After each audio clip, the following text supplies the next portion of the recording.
The following talk is offered freely to ensure that no one is ever denied access to these practices and to these teachings. If you feel inspired to make a donation to support this offering, you can go to my website at jonathanfoust.com. While you're there, you can also sign up for a monthly newsletter designed to support you in your practice. Thank you, and enjoy.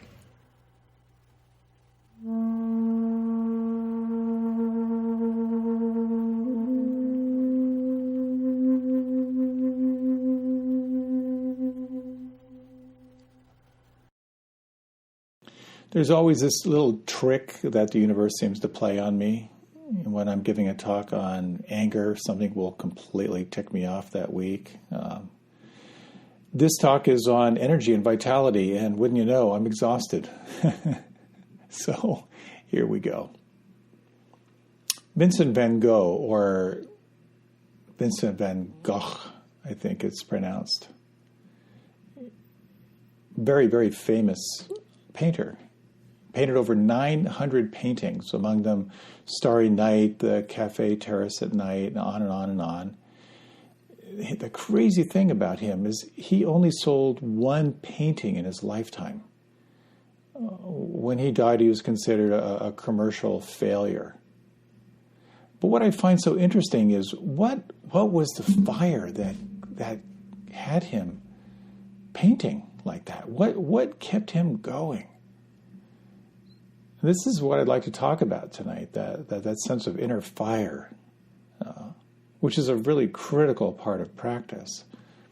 I'd like to talk at how energy and vitality are an important part of spiritual practice. No matter what spiritual practice, and anyone in life needs vitality. To talk about the nature of energy and vitality, what gets in the way of having it really inform and fill your life, and a little bit on how to manage your energy from this perspective of mindfulness. Energy and vitality are a real part of life, and of course they're tied into passion and interest. You know, there are different times in my life when I was really filled with a lot of passion. In high school and beyond, I just wanted to be a really, really good photographer. And so I spent a lot of time in the darkroom when I was in high school, and everything I could do to learn how to be a good photographer. When I was in college, I helped to co-manage a 1,000-acre farm. I got passionate about farming, learning everything I could about that. I got passionate about teaching, about the creative process. And I'm sure if you think about times in your life when you really, really wanted something and you gave it your all, those are really special moments when there's just something inside that just, I want that. And then you muster up your energy and then you go for it. In Pali, the kind of ancient language of the Buddha, this refers to the word virya. And virya is an interesting word. Its etymology is sort of tied to the word hero. And it's kind of the strength of the warrior. It's calling on that fervor and that passion, that energy, that vitality to go for what you want. And of course, the question is, when you struggle with inertia or laziness or torpor, how do you call on energy? How do you get it back? How do you develop energy? So when you want something really, really bad, you're ready to make sacrifices for it. There are all these things you're willing to do. There are things you're willing to not do. And so for me, when I got into photography, I spent 40 hours a week in the darkroom, by myself, learning how to develop and learning all this stuff. It was passionate, but I gave up a lot in order to learn that. And anything you want to do, whether it's an advanced degree or any skill you want to develop, you are going to engage and make sacrifices for it. But when it comes to spirituality, the question is, what if you really want to be awake? What if you really want to realize the nature of reality? What if you really want to wake up your capacity for wisdom, to see reality clearly, and your capacity of compassion to develop a heart that can hold reality? This is part of how we bring virya into our spiritual practice. Because when you want to wake up, it automatically means you're willing to play the edge. You're willing to go where you're not comfortable and investigate those places. That's what it's all about. And in order to play those edges, because if you want to be awake, you've got to be willing to look at where you're not awake. If you want to develop kindness and compassion, you need to look closely at all the places where you're mean and petty and selfish and closed down.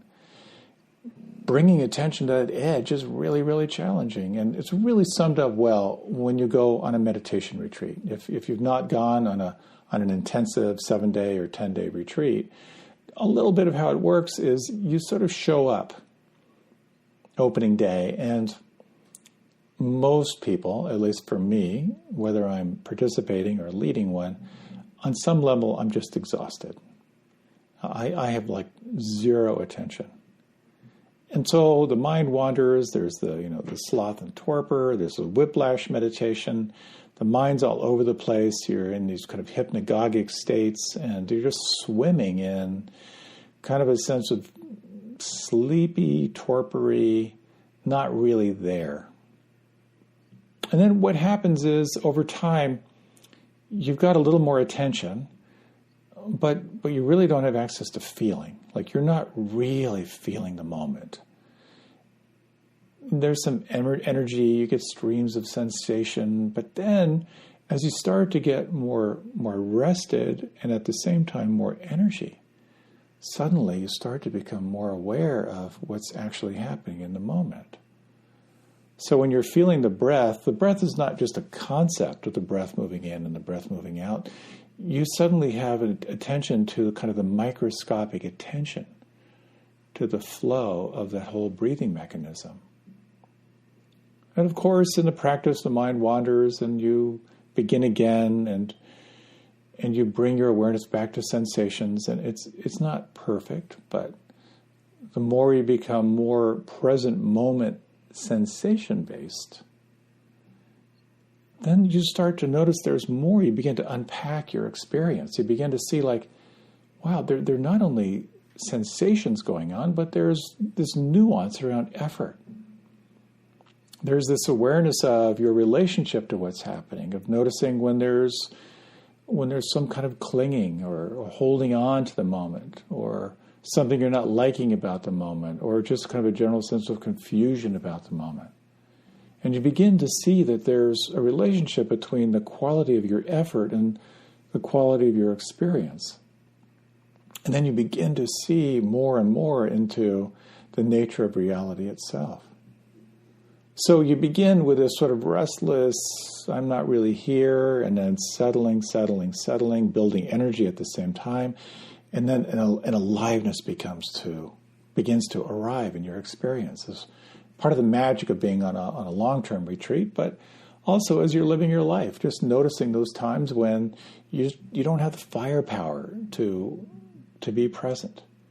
But the times when you do, when you sleep really well and you wake up and suddenly you're just more aware, you're more awake, you're more alive. How do we cultivate that? Meditation, at least through this particular lens, talks about 5 powers, if you will. These are kind of like the things you draw on. One is faith.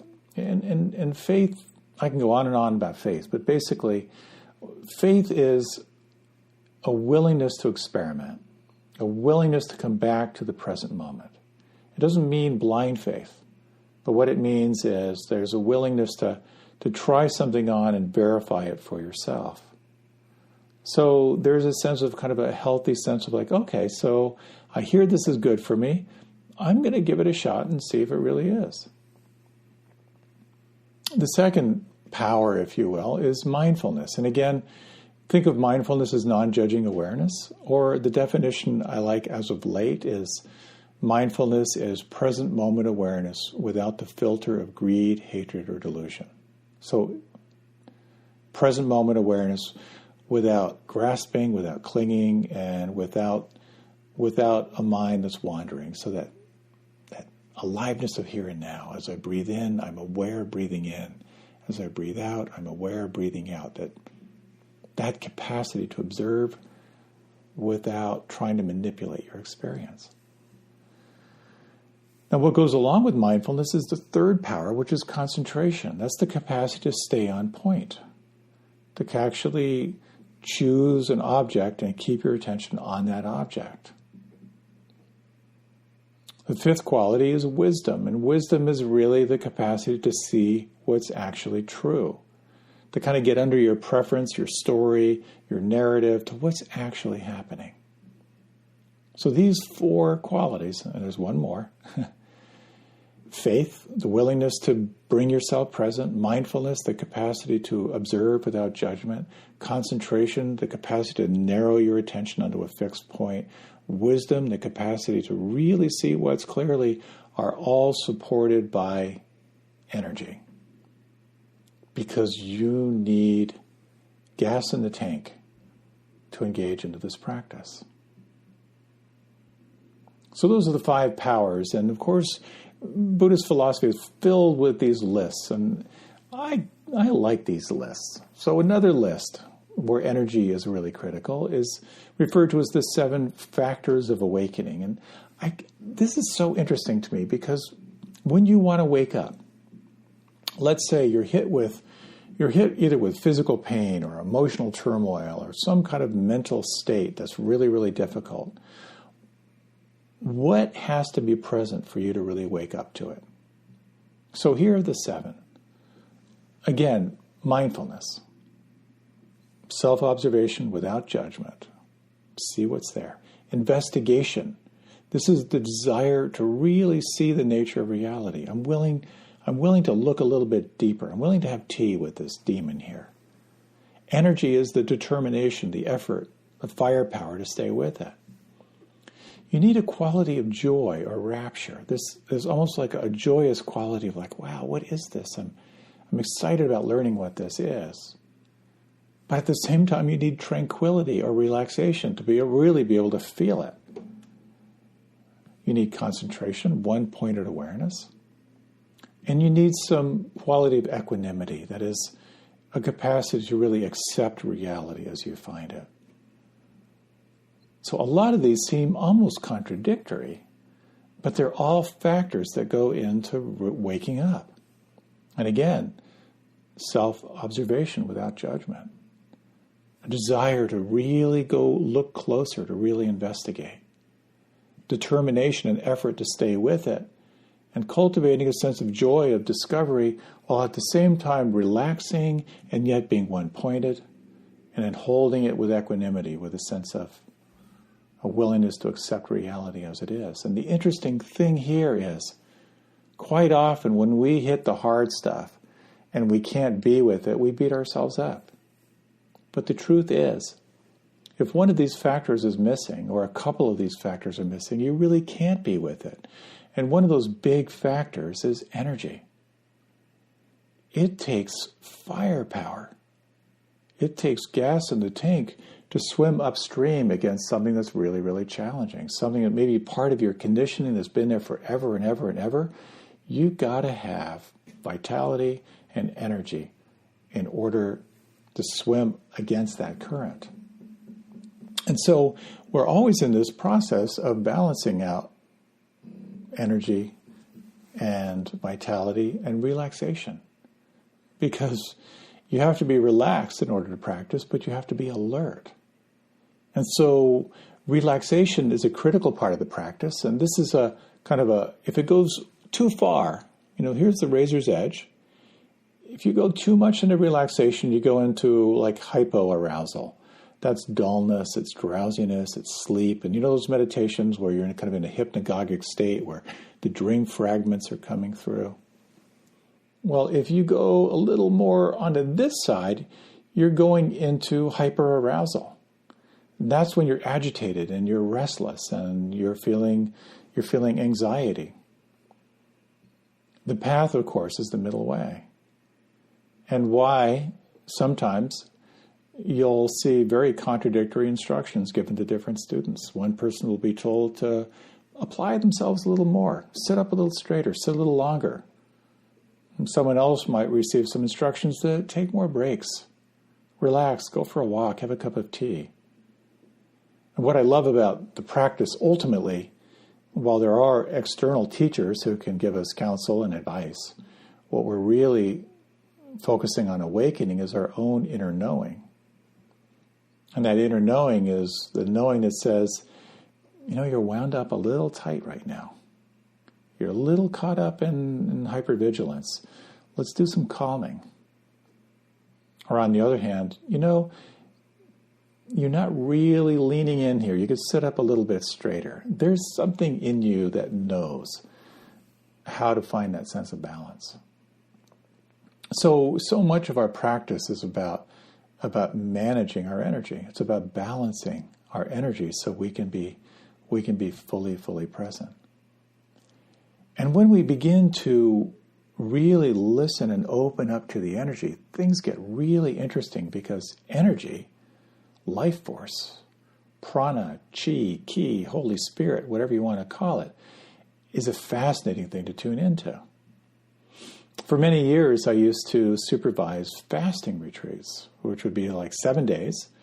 And people would stop eating what they were normally eating, and then they would move on to real purifying foods. And for some, it might be juices. For others, it might be a mono diet of like brown rice and greens. For others, it might be kind of a vegetable broth. And we'd go through this process together of basically resting, refraining from eating what we were normally eating, and then just pouring in these really, really good healing foods. And then being outside, meditating, relaxing, doing all kinds of experiences. And what would be so interesting is over the course of the week, people would go through these healing crises where suddenly they'd have really, really bad breath. And then that would clear out. Or there'd be some digestive issues that would kind of clear out. Or quite often, there'd be this horrible body odor that would sort of be released in the room, and then it would clear up. And really what it was as the body was throwing off what it didn't need, it was able to purify. It was able to kind of throw off these toxins in the system. And I would like to think of how a meditation practice is like being on a fast. You're drinking in non-judging present moment awareness. That's like drinking in pure juice or pure food, being present without criticism. What a powerful experience. And in the meantime, kind of letting go what isn't you. So there can be quite an amazing process of self-cleansing or purification that occurs in this practice. This energy, this life force, it runs your autonomic nervous system. You don't have to think about blinking. You don't have to think about taking the next breath. It runs that for you. This life force also knows how to heal. If you break your arm, pretty much what you do is you set it and rest, and then it knows how to knit the bones together. If you get a fever, it knows how to mobilize all the antibodies to raise the body temperature, to get those toxins out of there. But it also has an innate intelligence to make you more whole on other levels as well. And so you're in this dance all the time. I'm very informed by yoga in my background and my training. And one thing yoga philosophy says is think of who you are as two essential elements.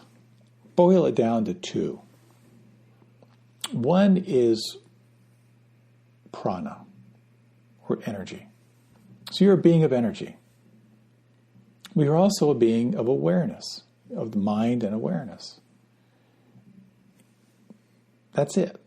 And you're balancing out energy and awareness the whole time. So what's so fascinating is, like in a yoga pose, you go into a posture and you're hanging out there, and you go to that place where in yoga we like to say where it hurts good.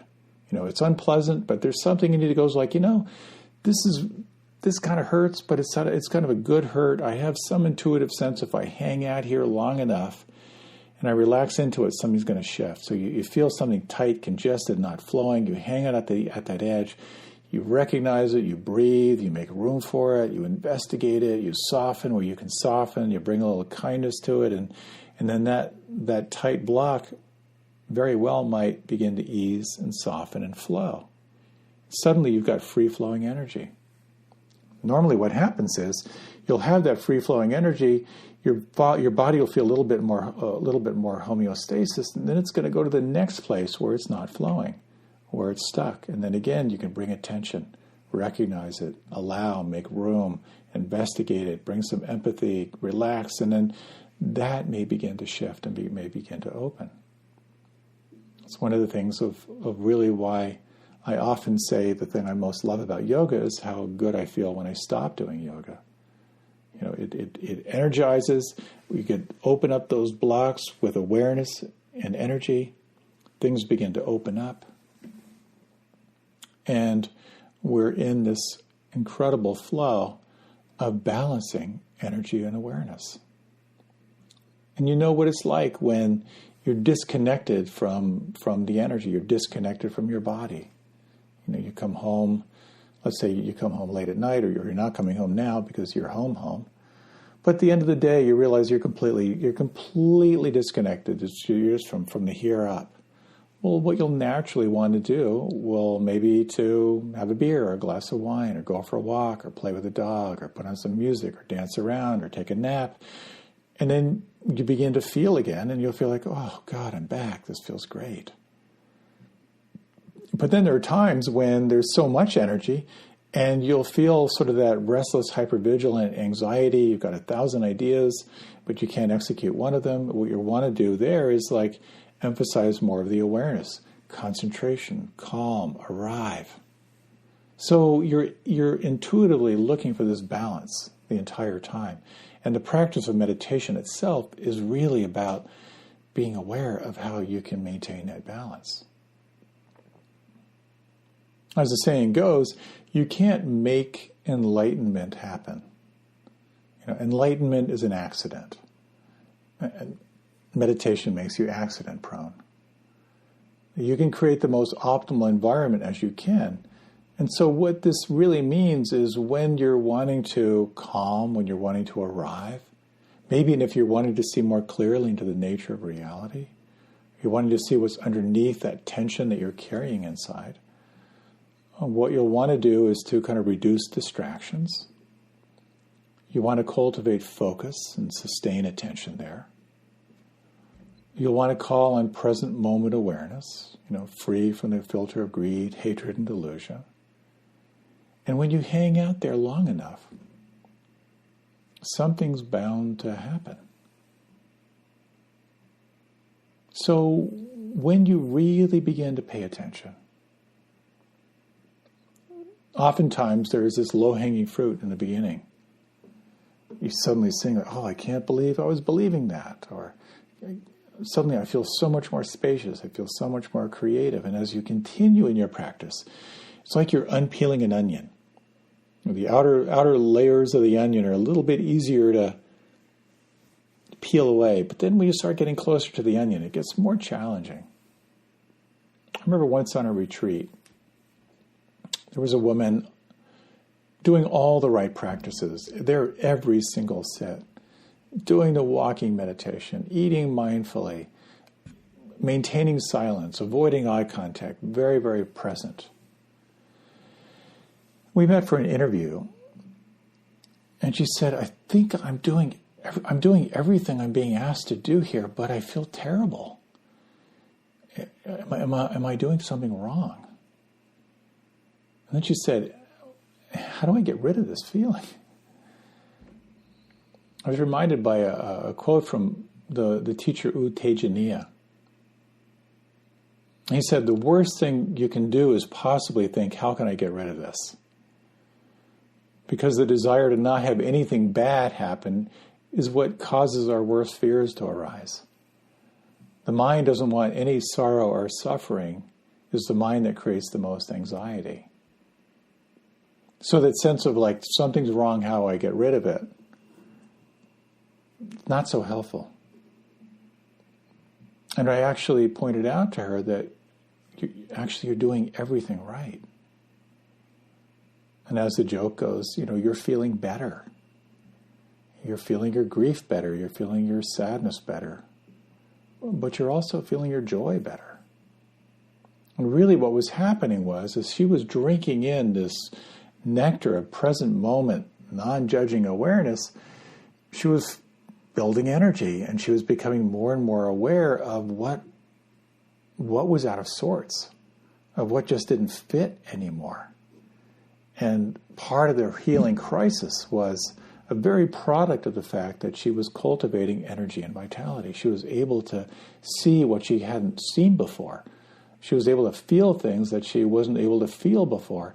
And it became a real opportunity for a shift. And so the question really becomes, how honest are you with what's going on in your life? If you're feeling less than high energy, what's holding you back? As that phrase goes, or the question goes, what are you not willing to feel?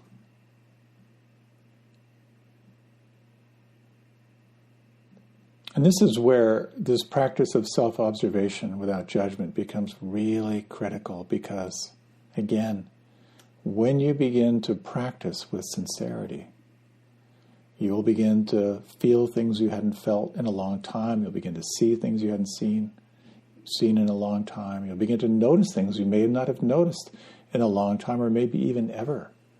And you'll start to become more aware of the attitude in your mind and how that plays into your experience of energy. The classic line, the classic metaphor, I can't find a better one, is this line between what you're aware of and what you're not aware of. You relax, you pay attention, the line begins to move, you start to become more aware of the unseen, unfelt places, the conditioning in your life. You begin to see more of that filter of greed, desire, and hatred, the wanting mind, the aversive mind, the confused mind. And you begin to see how you might be caught or stuck.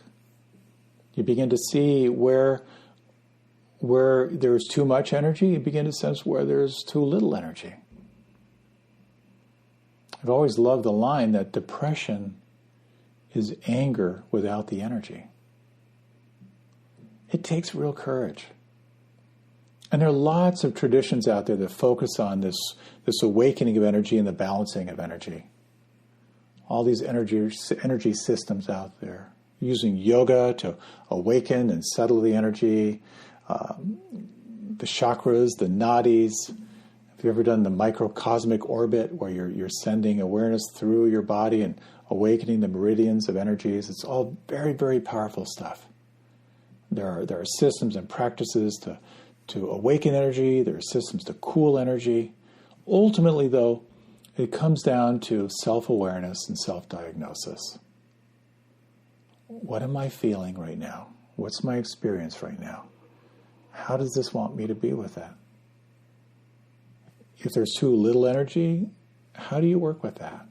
If there's too much energy, how do you work with that? A story I like to tell,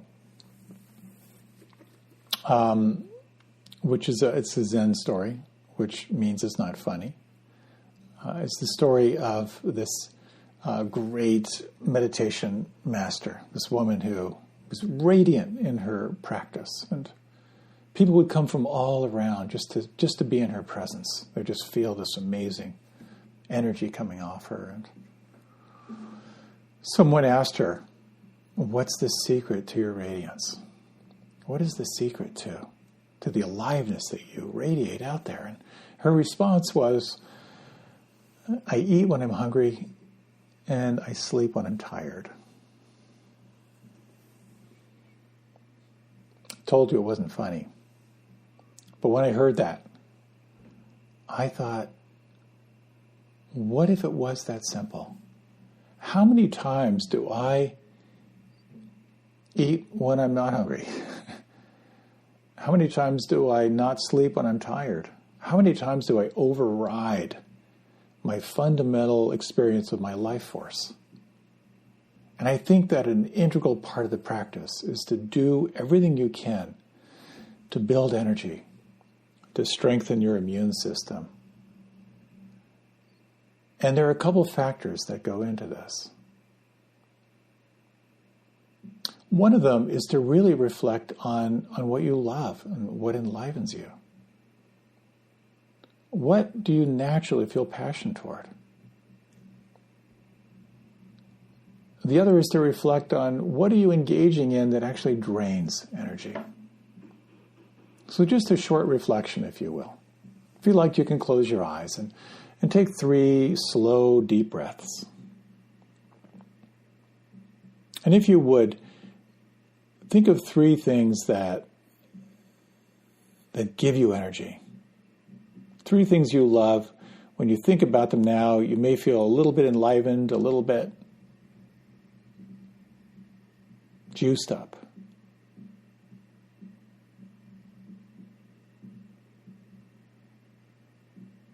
And if you would now, think of just 3 things that drain your energy. Where you can feel your energy sort of dropping or kind of leaching out.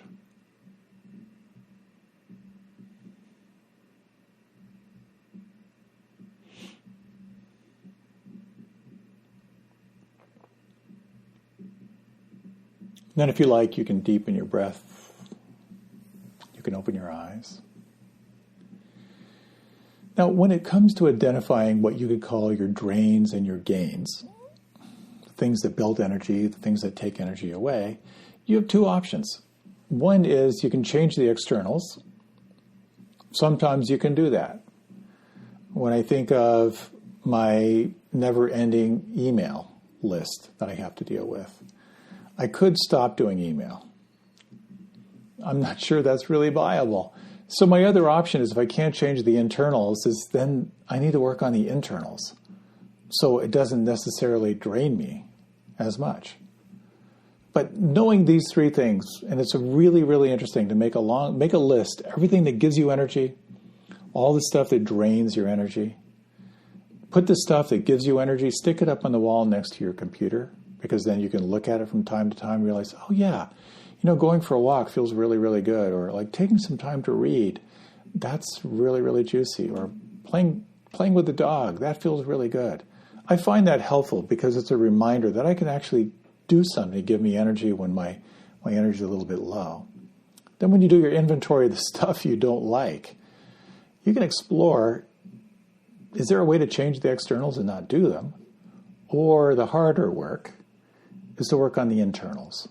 Is there something about your attitude? And probably the most dramatic experience I had of that was when I was the head of a large organization and had a consultant, really kind of a fancy consultant. And I had sort of mistakenly assumed that the reason why I had this fancy consultant was so I'd have someone who I could personally complain to.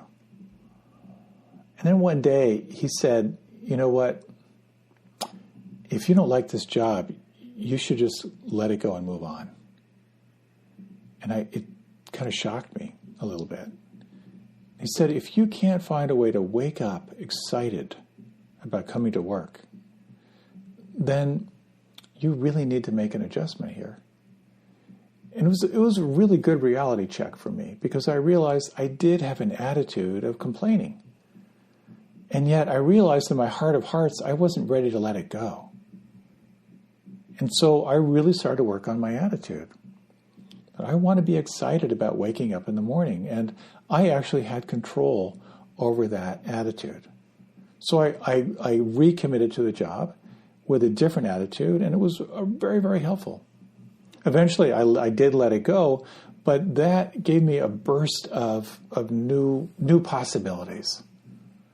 So something to reflect on. If there's something that's draining your energy, is there a way to rework it so your attitude isn't quite so siphoned off by it. And when it comes to my email, I've pretty much decided I can do what I do, and that's it. So I don't feel it draining quite as much.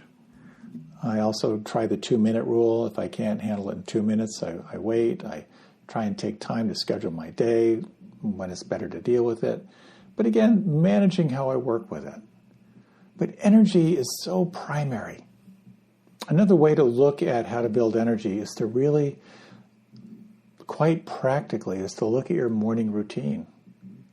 What do you do in the morning when you wake up to help you get the best start to your day so your energy is up and moving? That's why in the military, the first thing you do is you make your bed, because you get an instant sense of accomplishment. And I've been fascinated by people's morning routines to see how highly effective people start their day. And there's some fascinating things that people do. And certainly what I found very, very helpful for me is to roll out of bed and move. Make the bed, get outside if I can, have an adventure. I've also found ending a shower with cold water do some research on that if you're interested. It's powerful. Stand under really, really cold water for 3 minutes. You're not going to fall asleep. Find a way to focus on getting some ritual that helps you collect. Focus on what's most important. I do the 3 things I'm going to get done. If I get these 3 things done, then it's going to be a great day. That allows me to really focus without being distracted by all the other 10,000 things that I need to do. I think more and more, particularly as we're challenged by the coronavirus right now, it's very, very clear that those who are suffering the most, in some way their health, their energy is compromised. There's some underlying cause. So to do what you can to really invest in your immune system, to really build your health, build your vitality, is really, really a very, very powerful thing to do. Quite often people will sort of attack those who do yoga or meditation or have a lot of self-care protocols as being narcissistic and self-indulgent. And again, back to the analogy which I use a lot, is when your cup is full and overflowing, that is to say, when your energy and your vitality is in flow mode and you've got more coming out of you than you need, life is very, very different. And I really believe that is your responsibility and our responsibility to fill that cup. Part of how we do that is to have a really, really close look at what are you doing now that is draining you? What are you doing now that is fulfilling you, that's giving you energy? How might you adjust that in some way? Either change the externals or work on the internals. Take a closer look at the attitude in your mind. And to really trust that as you build that energy and that vitality, it will be of great service to you when you know truly what it is that you want in your life. Because it will allow you to focus. It'll allow you to sustain focus. It'll give you the clarity to sacrifice what needs to be sacrificed toward what you really, really want. And ultimately, where I feel this really comes into play is in all of the relationships that are the most important to you. To truly be available for those in your life that you love, that you want to support. To truly be available to be a contribution to society and to our culture. To have your energy flowing.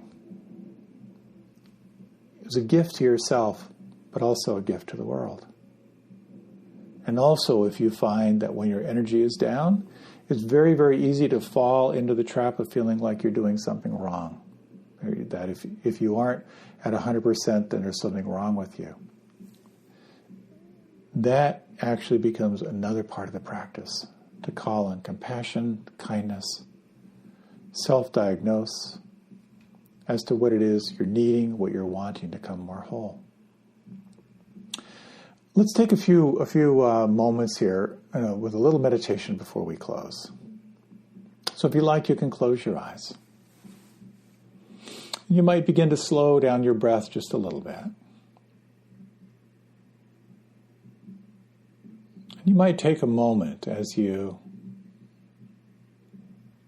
sense on the inside your experience of energy. Internally, you might feel it as pulse, as tingling, vibration.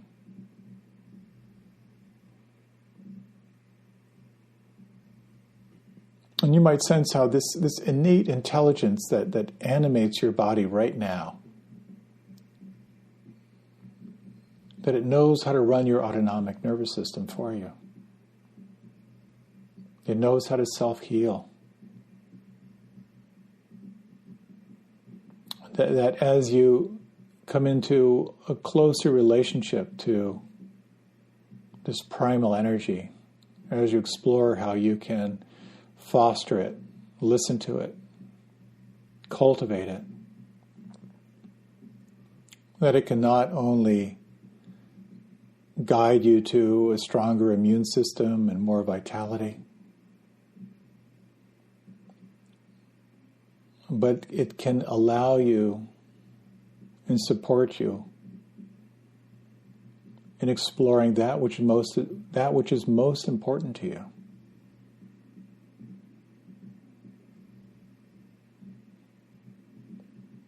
And you might just reflect in these final moments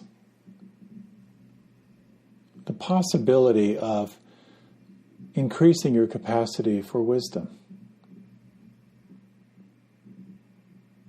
to see ever more clearly into the nature of reality, to see what is true.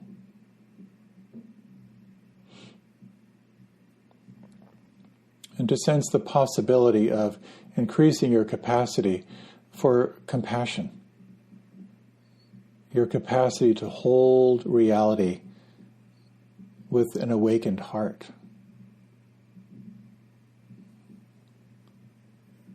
With kindness and compassion and joy.